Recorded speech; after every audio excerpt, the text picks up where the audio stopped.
जीना चाहता है सभी और वह जीवन अनायास हो जाएगा, उसको अपमृत्यु की प्राप्ति नहीं होगी। जो व्यक्ति इस प्राण को आयु के रूप में उपासना करता है। शतम वर्षाणि युक्ता, शतम वर्षाणि तो युक्तम, आयुष्य प्राप्त है।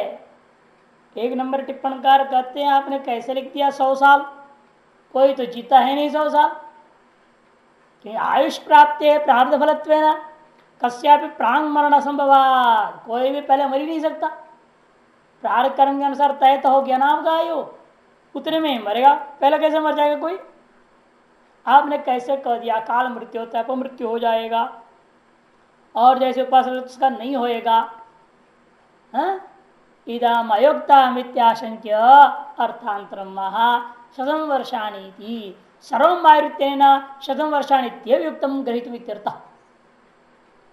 सर्वम आयु इन विशेषणों को देखने से ज्ञापन होता है वास्तव में मनुष्य का आयु 100 साल होना चाहिए था। प्रारकर्म भी ऐसे बननी चाहिए, 100 साल का प्रारकर्म तय होना चाहिए था। आपके प्रारब्ध कर्म 100 साल का नहीं है, वो पहले मर जा रहे हैं।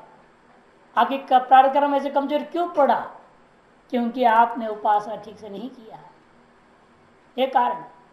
क्योंकि श्रुतियां कह रही है, सभी कह रहे हैं सर्वम आयुर्ती श्रुति प्रसिद्ध है। सर्वम आयु जो श्रुति यहाँ पर बोल रही है प्रसिद्ध श्रुति, इसे स्पष्ट होता है क्योंकि अन्यत्र भी आया जिज्वे शतगुम समाह ईशावास्योपनिषद दूसरे मंत्र में जीवे में शरद शतम जीवे में शरद शतात शांति पाठ के अंत में भी आता है। इस प्रकार से शतवर्षों का आयु कोई पूर्ण आयु माना गया, मनुष्य का हो चाहे किसी का भी हो। शतायुर्वै पुरुष शतवीर्यम इत्यादि श्रुतियां भी कहती है। चाहे ब्रह्मा जी का भी आयु भी 100 साल, उसकी 100 साल और हमारी 100 साल में अंतर है। क्योंकि हमारा 360 दिन, एक साल उनका एक दिन होता है देवताओं का। इस तरह से उत्तरोत्तर देवताओं का व्यवस्था है ना वह, तो उनके दिन के हिसाब से उनका एक साल उनका 100 साल है, लेकिन सबका 100 साल ही। और 100 साल के अपना जो काल है, एक दिन 2 दिन 1 घंटा 2 घंटा ये निर्भर। जैसे पशुओं में गाय वगैरह का आपका 6 महीना उनका 1 साल बराबर आयु माना गया। मनुष्य जो 6 महीना गिनता है वो गाय का 1 साल आयु बराबर है। और आपका 1 साल हुआ तो गाय की 2 साल उम्र हो गया माना जाएगा। ऐसी शास्त्रीय व्यवस्था है ये ना। अर्थात आपका आधा दिन उसका 1 दिन बराबर है, और आपका 1 दिन बीतेगा उसका 2 दिन बीत जाएगा। इसलिए आपका 6 महीना बीता मैंने उसका 1 साल बीत गया। चींटी मच्छर आदि में तो और बुरा हालत है। आपका एक क्षण उनके लिए 1 दिन बराबर है। इसे जीते ही 10 मिनट मन उनका पूरा आयु खत्म हो गई। आपके हिसाब से 10 मिनट है ना, उनके हिसाब 100 साल पूरा हो गया।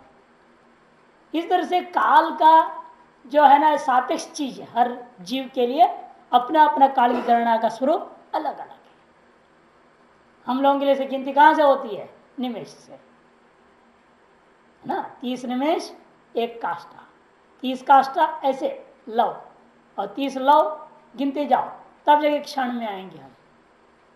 फिर 60 क्षण 1 पल विपल, फिर 60 विपल 1 पल, 60 पल का 1 घड़ी, ऐसी गिनती होती है काल की। और देवताओं का तो पल गिरता ही नहीं, उनका पल की गिनती से तो शुरू नहीं कर सकते काल की गणना है। इसलिए तो अपनी अपनी काल की गणना इसलिए अलग अलग हर जीव का, चाहे देवता ब्रह्मा हो चाहे कीट पतंग हो स्थावर जंगम, सबका अपना अपना हिसाब किताब अलग अलग गिनती होती है। इन सब का आयु 100 साल ही माना जाता है पूर्ण आयु, और वो उसको सर्वायु भी कहते हैं। उतना हम जी नहीं पा रहे, 60 70 75 मर जाते हैं, इसका मतलब है कि अपमृत्यु हो रहा है, अकाल मृत्यु हो रही है। सभी का ये हाल है। कारण किसी ने भी पूर्व जन्मों में इस प्राण की उपासना नहीं किया है। किया भी है तो सम्यक नहीं किया, ठीक से नहीं किया। नहीं 100 साल जीने वाले भी 103 साल पे मरे। विश्वगुरु गंगा पार वाले योगीराज 103 साल, और वो जो थे संगीत के महान संत शिवानंद के नाद ब्रह्मानंद जी 99 साल 8 महीना बाद में स्वयं गंगा जी में चले गए। नहीं तो 100 से ऊपर जीतते हो, स्वयं चले गए। हाँ, राम सुखदास जी भी 101 में गए थे। किन कारणम, क्या कारण है? यह सर्वायु जिएगा प्राणो ही भूतानाम आयो, क्योंकि प्राण ही भूतों का आयु है। क्योंकि प्राण क्या है? भूतों का आयु है। तस्मात् सर्वैषम उच्यते, उसको ब्रह्म करके अपने उपासना किया, उसी को आत्मा करके अपने उपासना किया, इसलिए उस प्राण का ही नाम सर्वैष होने के नाते आप भी वही फल वाले हो जाओगे। जैसा गुण की उपासना करते हो वैसा फल मिलेगा। यो यद गुणगम ब्रह्म उपासते सतत गुण भाग भवती विद्या फल प्राप्त हेत्वर्थम पुनर्वचनम प्राणो इत्यादि। जो जिस गुण को लेकर ब्रह्म की उपासना करता है वह व्यक्ति उस गुण का भागी हो जाएगा, उस गुण को फल रूप में प्राप्त करेगा। यही उपासना फल प्राप्ति का कारण है। इस मन में रखते हुए श्रुति ने स्वयं पुनर्वचन किया, दोबारा का प्राणो ही सर्वायुरिति। अब आगे के लाइन तस्य पूर्वस्य अन्नमय ये शरीर अन्नमय भव शारीर आत्मा। उस पूर्व में कहा हुआ जो अन्नमय कोश का ये जो है इसी शरीर में रहने वाला, इस अन्नमय में ही होने वाला शारीर आत्मा प्राणमय कहा येष प्राणमय। कौन है वो? वह यह जो प्राणमय माने अन्नमय कोश प्राणमय से परिपूरित है। यदि अन्नमय कोश किसी भी एक हिस्सा से प्राणमयता हट जाए तो हिस्सा को क्या कह देंगे आप? लकवा हो गया, वो सूख जाएगा। ये नहीं जितने हिस्सा से निकल जाए। पहले जमाने तो लोग में देखने में तो पूरा ही निकल जाता आधा का आधा। अब आजकल तो देखने में केवल हाथ का ही चला गया, केवल आधे को चेहरे का चला जाता है। ऐसे ऐसे होने लग गया आजकल। और उसके नए नए नाम लिख दिया। उतरे से प्राण क्यों चला गया है?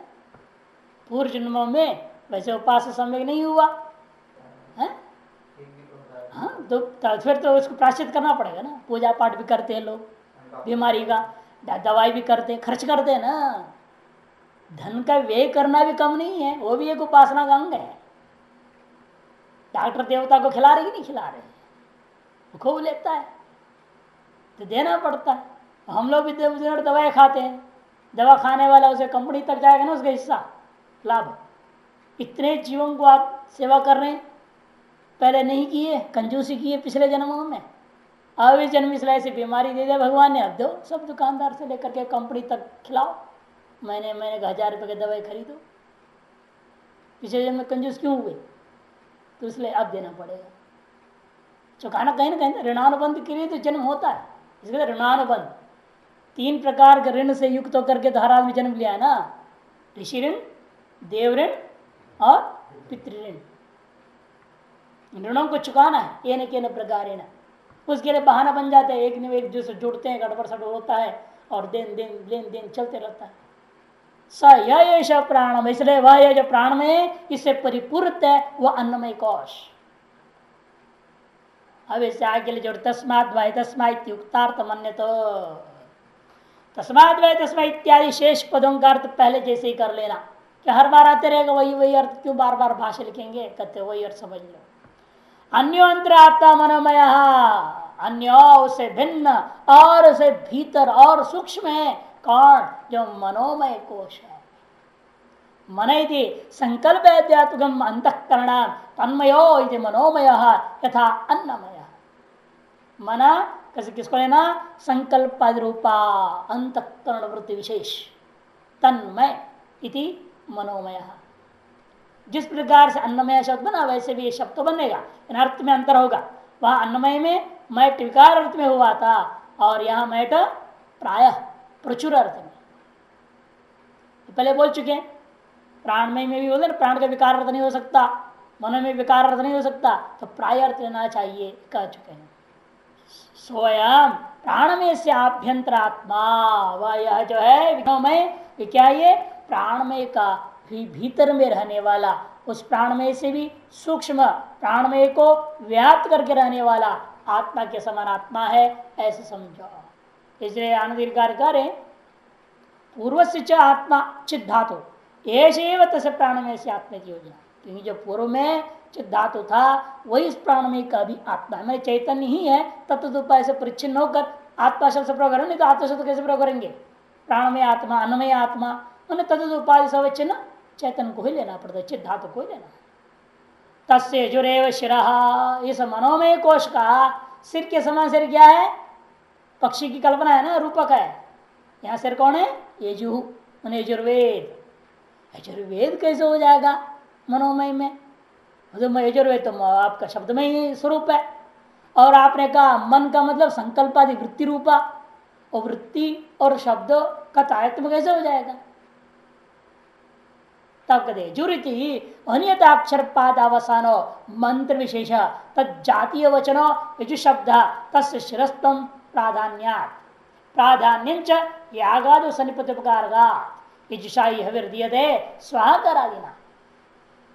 पहले स्थूल अर्थ कर रहे हैं, जो प्रसिद्ध अर्थ यजुर्वेद क्या है? कहते हैं अनियत अक्षर पादों वाला, अनियताक्षर पाद, अनियत ही रक्षय ही पाद पूर्ति यस्य, अनियत है माने यहाँ जो एक एक पाद होता है, इसे नियत अक्षर में, छंदों में क्या होता है? 8 8 8 32 एक श्लोक बनेगा। नियत है ना अक्षर, और अक्षरों की संख्या ही नियत नहीं, केवल क्रम भी नियत है। पहला लघु, फिर गुरु, फिर लघु, फिर गुरु, या गुरु लघु, गुरु गुरु गुरु लघु लघु, ऐसे जैसा भी है। यमगण रमगण नगण तगण पगण ऐसा है ना छंद शास्त्र, उसके अनुसार वहां नियत अक्षर होता है। किसमें? ऋग्वेद में। लेकिन यजुर्वेद में अनियत अक्षर है। यहाँ कोई ठिकाना नहीं, छंद को देखने की जरूरत नहीं। या ना अनुष्टुप छंद है, ना कोई छंद नहीं, गायत्री छंद कोई छंद नहीं। वाक्य में तो अक्षर नियत नहीं होते, जितनी लंबी चाहे वो हो सकती है, छोटी भी हो सकती है। जैसे अनियत अक्षर है जिनमें इनके द्वारा निर्मित है, पाद की पूर्ति की गई है जिसका, ऐसे का नाम यजुर्वेद है। मंत्र विशेष है वो तज्जातीय वचनो यजु शब्द, तज्जाति शब्द समूह को, तादृश शब्द समूह को, उस जाति के मंत्रों को का वाचक शब्द है यजु शब्द है, यजुर्वेद कहा जाता है। उसमें शिरस्त्र की कल्पना कर लेना। शिरस्तान क्यों? प्राधान्य, प्रधानता को ध्यान में रखते हुए। प्राधान्य क्यों? यजुर्वेद क्यों प्रधान है? क्योंकि यागादो सन्निपत्योपकारकात्, याग आदि अनुष्ठान काल में भी यही सबसे निकटता से उपकार करने वाला है, सहयोग देने वाला है।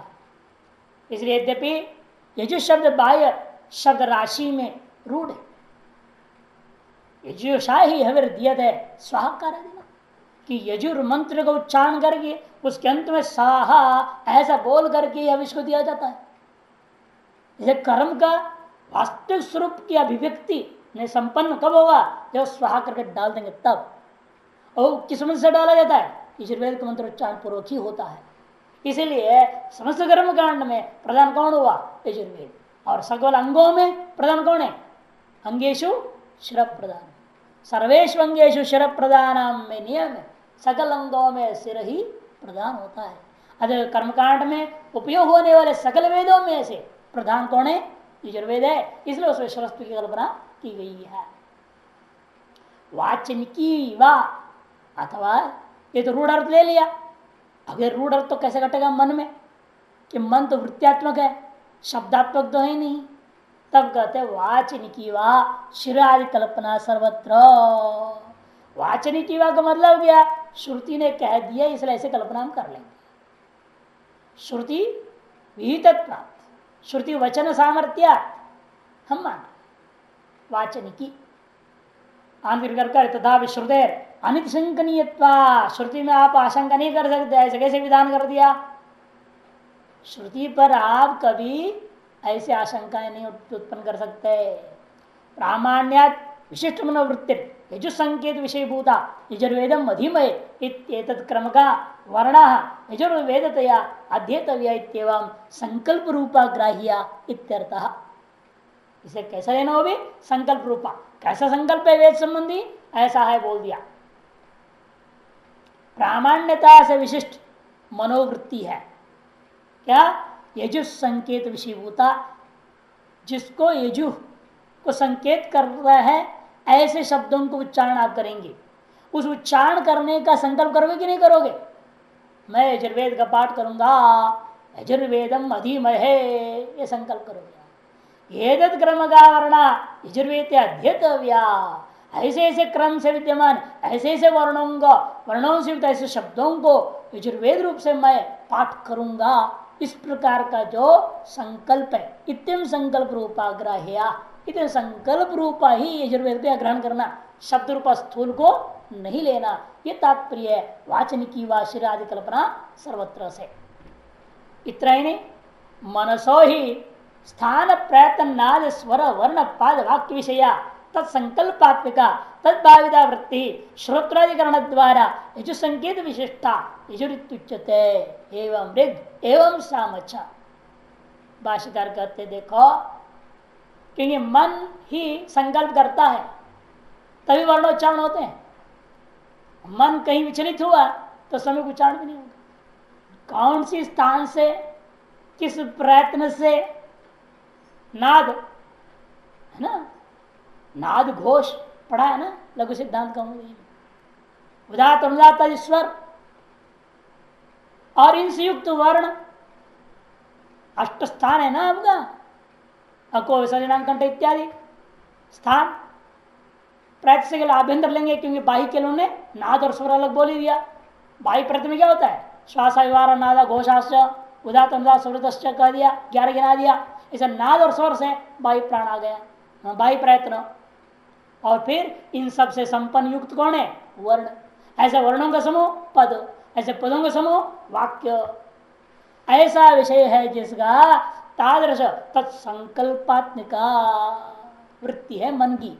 मनसो वृत्ति के साथ जोड़ेंगे हम, ऐसी संकल्पात्मिका है और तद्भाविता च, केवल संकल्पात्मक की नहीं है किंतु तादृश आकार से भावित है। ऐसी जो वृत्ति, मनसो वृत्ति, जो श्रोत्राधिकरण द्वारा, ये जो संकेत विशिष्ट है, ये श्रोत्राधिकरण द्वारा आप सुन करके क्या बोलते हो, ओहो ये तो यजुः संकेत से विशिष्ट यजुर्वेद का उच्चारण हो रहा है, सुनाई दे रहा है, ऐसा आप व्यवहार करने लगते हैं। इसी प्रकार से ऋग्वेद और सामवेद आदियों को भी समझो। एवंच मनोवृत्तित्व मंत्राणाम वृत्तिरेव आवर्त्यते इति मानसोजप उपपद्यते। इतना ही एक और विशेषता है, ऐसे मानने का लाभ है क्या, कहते कि देखो कि मन का वृत्ति विशेष ही है सब कुछ मानने में। लाभ यह है क्योंकि आप शब्द की आवृत्ति कर सकते हो। क्या आप जप करते हैं, जप करने का मतलब क्या, मंत्र का आवृत्ति करना है ना, ओम नमः शिवाय ओम नमः शिवाय ओम नमः शिवाय ओम नमः शिवाय बोलोगे कि नहीं बोलोगे। लेकिन इस शब्द की आवृत्ति आप कर रहे हो वास्तव में कि मन में आवृत्ति हो रही है, मानसिक क्रिया की आवृत्ति है कि विचार ये करना है। शब्द को तो द्रव्य मानोगे मीमांसकों के समान, आवृत्ति होगा क्या। जैसे घड़ा एक बार पैदा हो गया, फिर घड़े की आवृत्ति क्या करेंगे आप, दोबारा पैदा होगा क्या, दोबारा पैदा होगा वो। जैसे आप एक बार पैदा हो गए, बार बार पैदा होते रहोगे आप, हम मरना पड़ेगा तब ना दोबारा पैदा होंगे, ऐसे पहले कहां से पैदा हो जाओगे। इसीलिए कहते हैं शब्द को द्रव्य मानोगे तो बार बार आवृत्ति हो नहीं सकती, गुण मानोगे तो भी आवृत्ति नहीं हो सकती। इसे क्रिया ही माननी पड़ेगी उसको। जब तक क्रिया प्रक्रिया ले जाओ तो आवृत्ति कैसे होगा, कि क्रिया की आवृत्ति हो सकती है, शब्द द्रव्य जाति आदि की आवृत्ति नहीं होती है। गुण द्रव्य जाति आदियों का आवृत्ति नहीं होती है। आवृत्ति आप कर सकते हैं तो केवल क्रिया की। एक बार दौड़ लिए, दोबारा दौड़ सकते हैं, तीबारा दौड़ सकते हैं। दौड़ना रूपी क्रिया, चलना रूपी क्रिया, खाना रूपी क्रिया बारंबार होता है।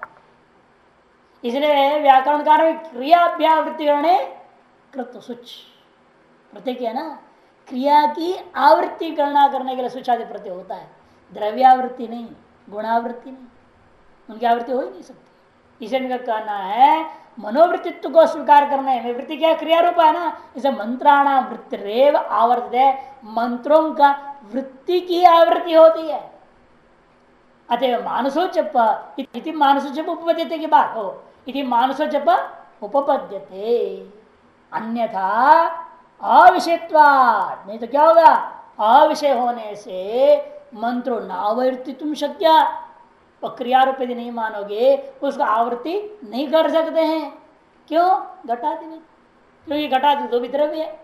ये मीमांसा के दृष्टिकोण सारी बात कही जा रही कि मीमांसा द्रव्य मानते हैं और नए एक लोग उसको गुण मानते हैं। इन लोगों के दृष्टिकोण से मंत्र की आवृत्ति हो ही नहीं सकती है। और आवृत्ति का विधि है, जप का विधि है, तो कैसे सिद्ध होगा?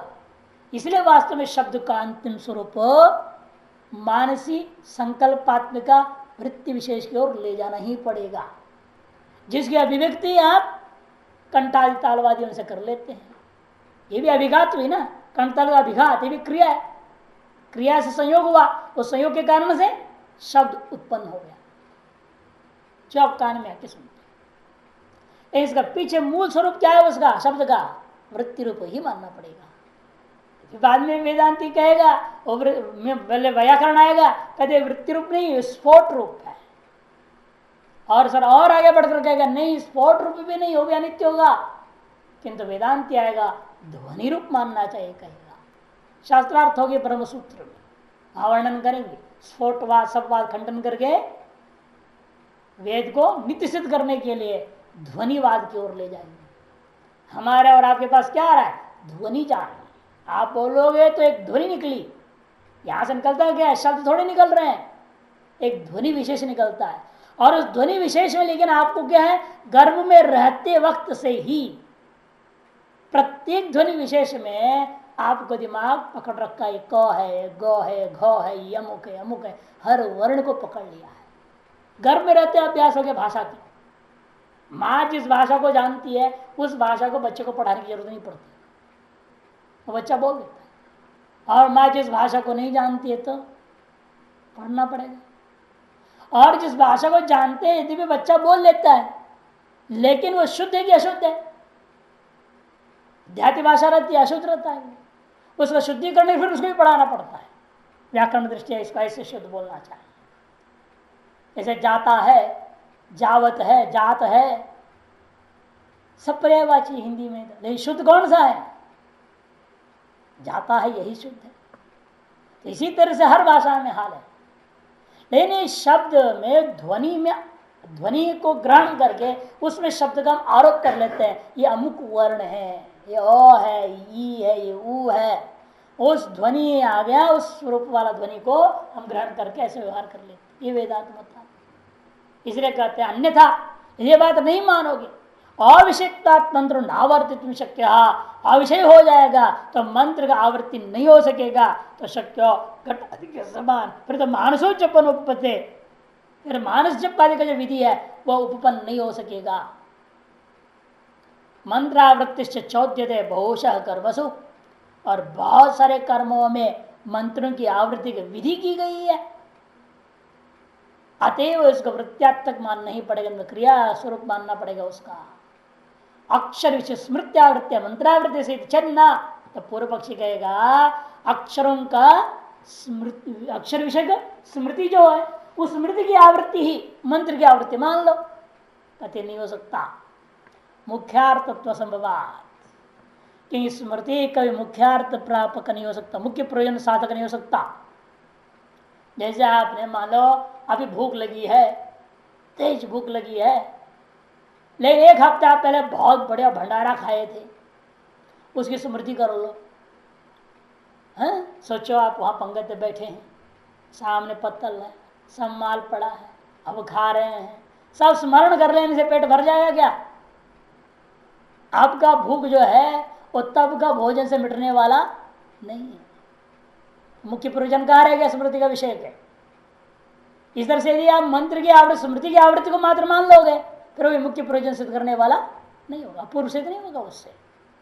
तो मुख्यार्थत्व संभवात त्रि प्रथमा मनवाह त्रिरुत्तमा ऋगावृत्ति श्रूयते। त्रि सुच प्रत्यांत, 3 बार पहले वाले को आवृत्ति करो और फिर 3 बार अंत वाले को आवृत्ति करो कर दिया। 17 मंत्र था, कहीं 18 भी है, 18 मंत्र है, उसको 21 या 22 बनाना है तो कैसे बनाएंगे? ये 17 है उसको 21 बनानी है, या 18 है उसको 22 बनाना है, तो 4 कैसे पड़ेगा? तो अब पहले वाले को 3 बार बोल दो तो एक्स्ट्रा हुआ ना वहां पे। अंत वाले को 3 बार बोल दो, यहां तो जो अधिक हो गई उधर 2 अधिक हो गया, 2 2 4 बढ़ गया, 17 और 4 21, 18 और 4 22 हो गया। तो आवृत्ति करने की विधि है नहीं इस तरह से बढ़ाने के लिए। इसलिए कहते हैं कि यहाँ पर इस तरह की विधियों को उसका वर्णन किया। देखो आंधगिरी में सामिधेन्य समिधो यदा अध्वर्युणा हुयन्ते तदा सामिधेन्य समिधा समिधा को डाल करके अग्नि को आपने पहले प्रकट कर लिया। किससे? अरणि मंथन से। अरणि मंथन से अग्नि प्रकट हो गया, उसका हवन कुंड में स्थापना कर दी। अब उस अग्नि को तेज कैसे करना? इनको जो लकड़ी डाल दो और तेज कर दो फूफू मार करके, ऐसा नहीं। ऐसे घी डाल दिया, मंत्र बोलने पड़ेंगे। 18 ऋचाएं हैं, 18 ऋक। 18 ऋक को 22 बनानी पड़ेगी और 22 संविधा होगी। एक एक संविधा का उच्चार सामिधिनी ऋचा का पाठ करेगा, एक एक संविधा को रखते जाएगा। इस प्रकार से आग को तेज करना। सामिधेन्य समिधो यदा अध्वर्युणा हुयन्ते, समिधा को जब अध्वर्य के रहो हवन की जाती तथा प्रभोवाजा अभिध्यवा इत्यादि 28 सूक्तम होता संसति। इन सूक्तों को होता का पाठ करता है। तासाम चर्चा मध्य इन ऋचाओं में से प्रथमाम ऋचम पहले ऋचा को सूक्त से अंत्यांच ऋचा और सूक्त के अंतिम ऋचा को होता त्रिपुर्याद इति आवृत्ति श्रुत है। होता को 3 बार पाठ करनी चाहिए, ऐसे आवृत्ति सुनने को मिलता है। ये इसका तात्पर्य। इसीलिए आवृत्ति तो मानने के लिए इसको मनोवृत्ति रूप मानना ही पड़ेगा। और लेकिन मनोवृत्ति मानोगे तो वृत्ति भी अनित्य, फिर वेद अनित्य हो जाएगा, समस्या हो जाएगी ना। फिर इस मनोवृत्ति को भी क्या कर वृत्ति चैतन्य की ओर ले जाओ और वेद भी चैतन्य रूप ही है ऐसे तो कर दो, अतएव नित्य हो जाएगा। उसके लिए आगे करें तत्र ऋचो अविषयत्वे तद विशेष स्मृति आवृत्तौ चक्रियमाणायाम त्रि प्रथमा मनवायति ऋगावृत्ति मुख्य अर्थश्चोदिता परित्यक्त। और यदि आप ऋचा को मानसी वृत्ति का विषय न मान करके वृत्त्यात्मक नहीं मानोगे तो ऋचो अविषयत्वे, ऋचा को अविषय मान लोगे तो तब विषय स्मृति वृत्तौ च, और विषय का स्मृति की मात्र और आवृत्ति करना स्वीकार कर लोगे तो त्रिप्रथमा मनवाह इत्यादि जो त्रिप्रथमा मनवाह इत्यादि जो विधि है ऋग की आवृत्ति के जो विधि का मुख्य अर्थ जो विहित है उसका त्याग हो जाएगी, आपत्ति है।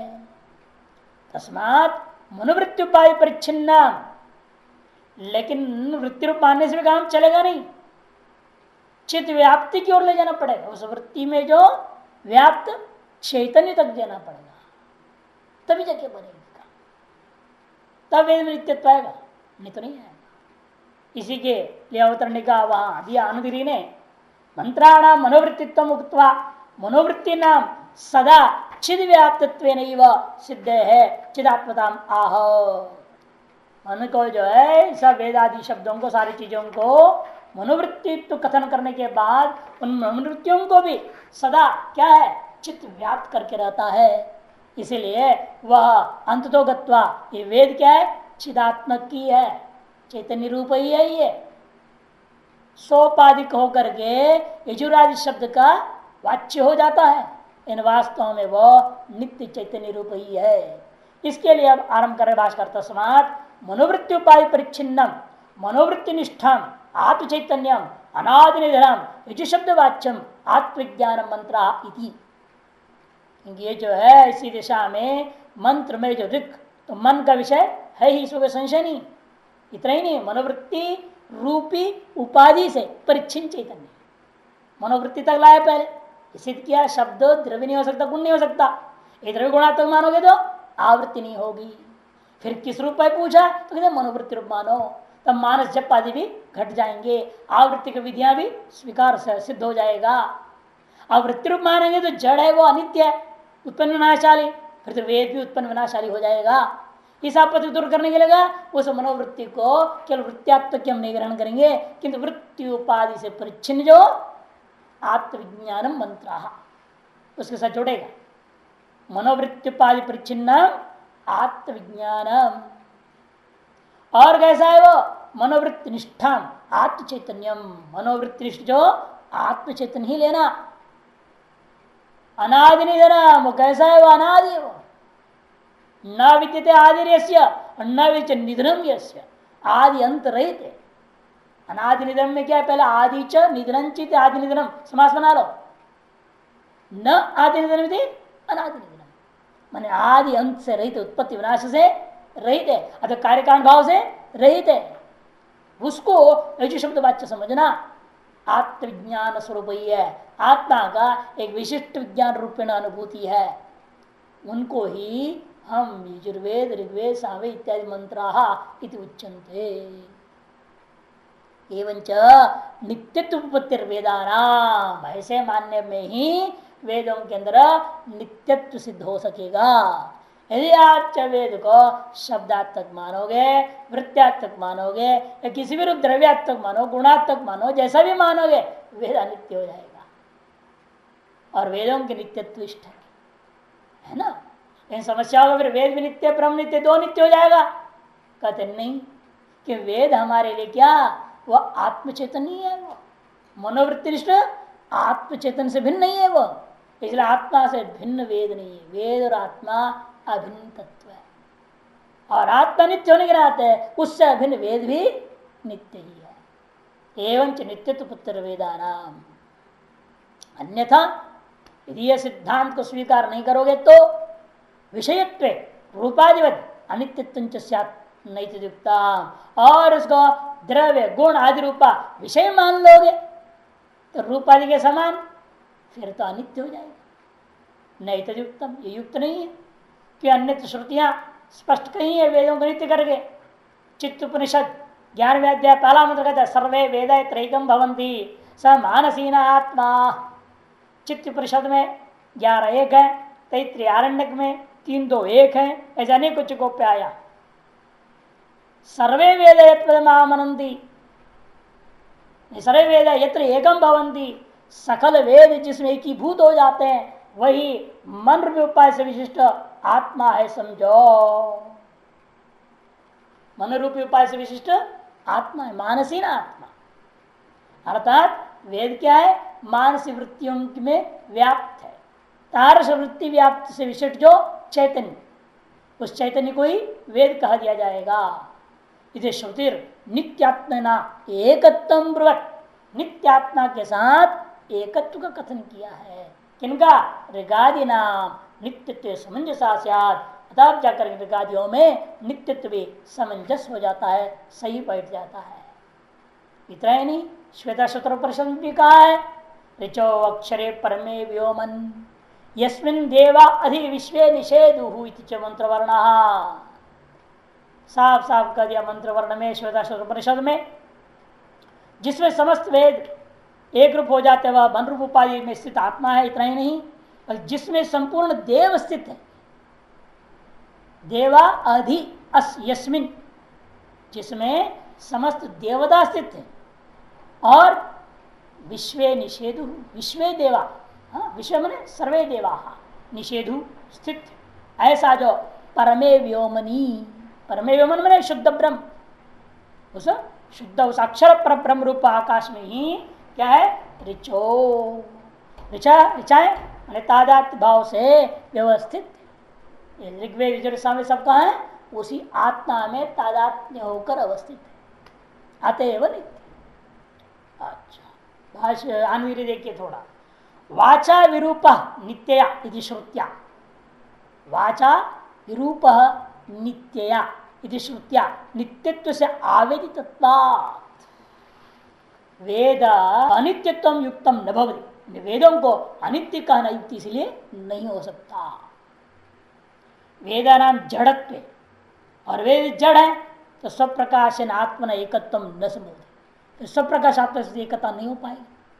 जड़ा जड़ और विरोधात, कि जड़ और अजड़ का परस्पर विरोध है। अतः मनोवृत्ति व्यापक चिदात्मत्व सूचितम, इसे मनोवृत्तिया व्यापक जो चिदात्मा ही वेद है, यह सूचित किया गया इन मंत्रों में। साक्षित मनसी भव मानसीन, साक्षी रूपेण मन में जो होता है उसी को मानसीन कहते हैं। और अक्षरे परमे व्योमकल्पे निरतिशय आकाश के सदृश उस ब्रह्म तत्व में ही ऋग्वेद आदि सारा विधि निषेध रूपा ऋग्वेद आदि निषेधु तादात्म्य व्यवस्थिता इति मंत्रवर्ण एकत्व दर्शयति। इस प्रकार श्वेता सूत्र परिषद भी एकत्व को दर्शाता है। इस प्रकार से यजुर्वेद शरब पर उठाते हुए इतनी बात कह दी। एवं ऋग्वेद दाहिना पंख है ना, यजुर्वेद सामवेद बाया पंख है। आदेशोत्र ब्राह्मणम अतिदेष्टव्य विशेषान अतिदिशती आदेश। धड़ भाग क्या है? आदेशो आत्मा कह दिया था। आदेश क्या है? जो सामान्य ब्राह्मण भाग, सकल वेदों का सामान्य रूप में विहित जो ब्राह्मण भाग, अतिदेष्टव्य विशेषान अतिदिशति, क्योंकि अतिदेष्टव्य विशेषों को वह अतिदेश करता है। जो जो अतिदेश करने योग्य पदार्थों को वह उपदेश दे रहा है, आदेश दे रहा है, इसलिए उसको आदेश कहते हैं। वो धड़ भाग के समान है। सर्वी से संबद्ध होना अतिदेश किसको कहते हैं? प्रकृतिवत विकृति कर्तव्या, जो प्रकृति विद्यमान है और भी अनेक अंगों से संबद्ध होना है ना। वो जैसे आपका धड़ क्या है? अनेक अन्य अंगों से, पैर से, हाथ से, सर से संबद्ध होने वाला है। ये धड़ की तुलना है उसमें। जैसे आपका धड़ भाग अन्य अंगों से संबद्ध करता है, अनेकों अंगों से, उसी प्रकार से जो अतिदेश है पदार्थ, वो क्या है? अनेक कर्म से संबद्ध हो जाते हैं। इसी सादृश्यता को लेकर के कह दिया।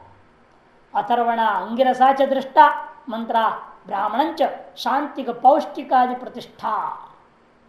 अथर्वांग रसा प्रतिष्ठा कह दिया। उसका मतलब क्या?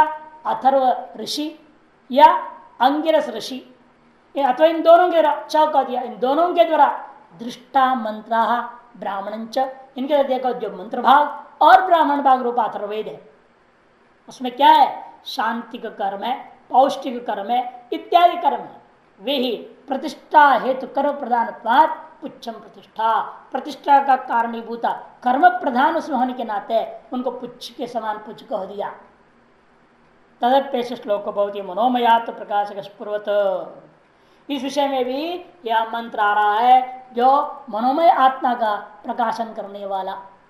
पहले जैसे यहां भी आगे समझना है। पूर्वत यतो वाचो निवर्तन्ते अप्राप्य मनसा सह आनंदम ब्रह्मणो विद्वान न बिभेति कदाचनेति तस्यैव शारीरात्मा यह पूर्वस्य तस्माद् वै तस्माद् मनोमयात् अन्योन्तरात्मा विज्ञानमयः तेनैष पूर्णः स वा एष पुरुषविदेव तस्य पुरुषविता मनु अयं पुरुषविदः तस्य श्रद्धैव शिरः हृदं दक्षिणः पक्षः सत्यम उत्तरः पक्षः योग आत्मा महापुच्छम प्रतिष्ठा तदपेश श्लोको भवति। जहां से मन के सहित वाणी उसे प्राप्त न कर लौट जाती है, ये तो जिससे जहां से मनसा से मन के सहित वाचो अप्राप्त निवर्तन्ते, यह वाणी उसे प्राप्त न करते लौट जाती है। आनंदम ब्रह्मण विद्वान, उस ब्रह्म के आनंद को जानने वाला पुरुष कभी किसी से भी डरता नहीं। ऐसा जो ब्रह्मणो आनंदम, ब्रह्म का जो आनंद स्वरूप है उसको विद्वान जानता हुआ व्यक्ति न विवेकी कदाचन, कभी भी किसी से भी भय को प्राप्त नहीं करता है।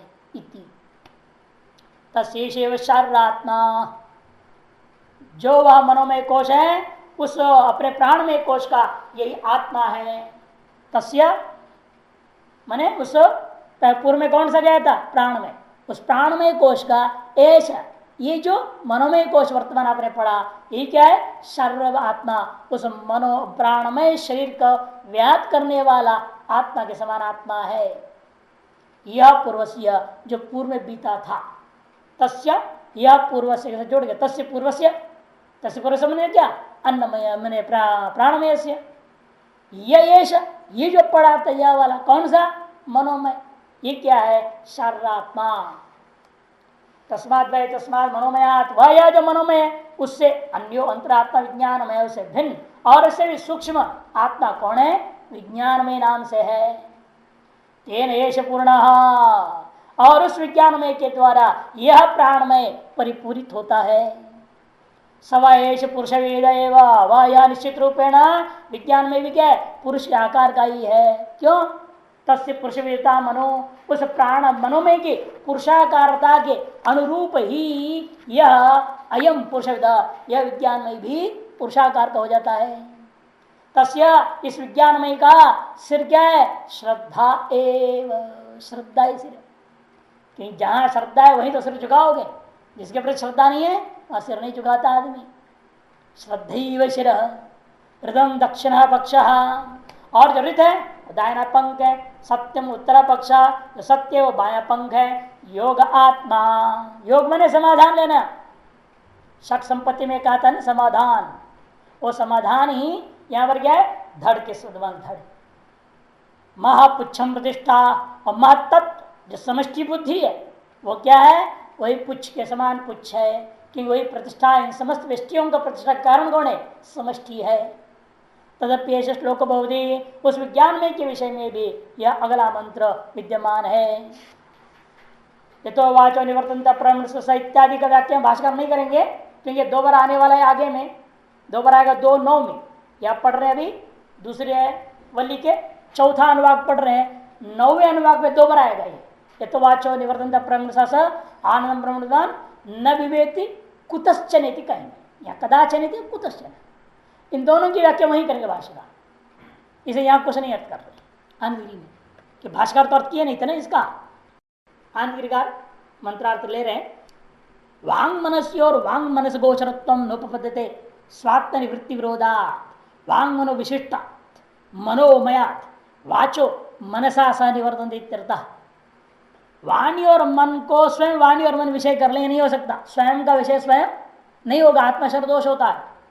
इसलिए स्वात्म निवृत्ति विरोधा, अतो वांग मनो विशिष्टात्मनो, वांग मने से विशिष्टात्, वांग और मन से विशिष्ट कौन है, मनोमया, मनोमय से वाचो मनसा सह निवर्तनते, उससे वाणी मन से लौट आती है। तस्य मनोमय से ब्रह्मण उपासना फलभूताम आदिदैविकम आनंदम विद्वान बिबेति गर्भाशय दुख का। मनोमय ब्रह्म जो है उसकी उपासना फल क्या है, आदिदैविक फल ही बता रहे हैं यहाँ पर। आनंदम विद्वान, उस ब्रह्म का आनंद स्वरूप को जान करके क्या होता है, न विवेति गर्भवासादि दुख, गर्भवास दुख से भयभीत नहीं होता, इसका अर्थ माना। गर्भवास आदि दुख से वो भयभीत नहीं होता, ये इसका समझो। तस्य पूर्वस्य प्राणमय से एष एव आत्मा शारीर, शरीरे प्राणमय भव शारीर, वह जो पूर्व में था कौन, प्राणमय, उसका ये जो वर्तमान में अपने पड़ा वही आत्मा है। कौन सा आत्मा, मनुष्य प्राणमय शरीर को व्याप्त करने वाला यह मनोमय शरीर रूपी आत्मा है। प्राणमय भव ये शारीर है, कहा यह ऐसा मन है, वह यह जो मनोमय है। तस्मात् इत्यादि पूर्वक बाकी शब्दों के सबको मुख्य रूप में वही अर्थ रहेगा, कोई नया बात नहीं है। अन्य अंतरात्मा, इससे भिन्न और से सूक्ष्म और भीतर कौन है, विज्ञानमय मनोमय से आभ्यंतर, मनोमय से भी वह मनोमय का भी आभ्यंतर है। मनोमय वेदात्मा उक्ता, मनोमय क्या चीज है, विज्ञानमयो मनोमयो वेदात्मा उक्ता, मनोमय से और आभ्यंतर जो विज्ञानमय है, ये जो कहा जा रहा है समझना अच्छी तरह से। इसमें मनोमय क्या था, नित्य वेदात्मक था। वेदात्मक मनोमय से भी सूक्ष्म गुण हो सकता है, इसलिए भाषकर जान रहे वेदात्म उक्त मनोमय तद वेदार्थ विषय बुद्धि निश्चयात्मिका विज्ञानम, वेदात्मक था मनोमय और वेद का अर्थात्मक है विज्ञान। वेद का शब्दमयी वृत्ति को लिया आपने तदवचिन चैतन्य, और यहां वेद का शब्दमयी वृत्ति नहीं, शब्द का अर्थमयी वृत्ति निश्चय कर लिया आपने। इस वेद का ये मंत्र का यही अर्थ है, ये जो अर्थमयी वृत्ति सिर्फ वेदार्थ विषय, पहले वेद विषय बोलते रहे और अब वेदार्थ विषय विज्ञानमय कोश बुद्धि निश्चयात्मिका विज्ञानम तच्चव्यवसाय लक्षणम अंतःकरण सर्म। इस पर निश्चयात्मिका जो विज्ञान है वह भी अध्यवसायत्मक है, जो वह भी अंतःकरण का धर्म विशेष है। तो अध्यवसाय लक्षण लौकिकम अपनी विज्ञानम ग्राह्यम इत्यर्थ, अध्यवसाय व लौकिक विज्ञान को भी यहाँ ग्रहण किया जा सकता है। तन्मय निश्चय विज्ञान ही प्रमाण स्वरूप निवर्तित आत्मा विज्ञानमय, अर्थात निश्चित विज्ञान अर्थात प्राण प्रमाण स्वरूप वृत्तियों के द्वारा सिद्ध किया है जो स्वरूप जिसका, ऐसा जो आत्मा है उसको विज्ञान में कहते हैं। प्रमाण विज्ञान पूर्व को ही यज्ञ स्थाये थे, ये प्रामाणिक विज्ञान के बिना सही सही शब्दार्थ को समझे बिना आप किसी कर्म का संपादन नहीं कर सकते, गड़बड़ हो जाएगा सब। इसलिए प्रमाण विज्ञान पूर्वक ही यज्ञादि का आप विस्तार रूप अनुष्ठान करते हैं। संशयादि साधारण विज्ञान क्यों नहीं ग्रहण किया, उसके लिए जवाब है ये टिप्पणी स्पष्ट है। यज्ञादि हेतु वक्षति श्लोकेण, यज्ञादि के प्रति कारणता अर्थ का प्रामाणिक विज्ञान है, यह बात आगे और स्पष्ट करने वाले हैं। निश्चय विज्ञान हो तो ही कर्तव्येषु अर्थेषु पूर्वम श्रद्धा उत्पद्यते, कि जिसके अंदर सम्यक विज्ञान हो गया, स्पष्ट है सारा शास्त्र का ज्ञान, वही व्यक्ति आगे कर्म करने में कर्तव्यों पदार्थों में सम्यक प्रकार से उसके अंदर पहला श्रद्धा पैदा होता है।